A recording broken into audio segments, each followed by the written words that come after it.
there's lots of things that you need to consider. You know, as a neurodivergent, one is that planning for you is going to probably be quite tricky. So you want to break everything down into bite-sized chunks. And I don't know if you did that, Elizabeth, when you were planning yours, how you found, you know, managing that.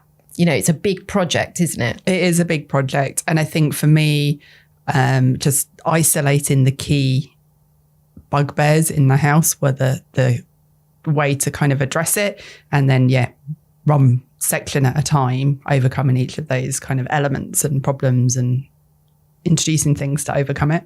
Yeah, absolutely. And I think having those visual aids as well and visual cues. So not just having a project plan that sits on the computer, because you'll probably find that more difficult, you know, finding a way, and you'll probably know, you know, what suits you to work with it. And if it's not you that's neurodivergent and it's maybe another member of the family, you know, it might be that the project management actually isn't as big a task.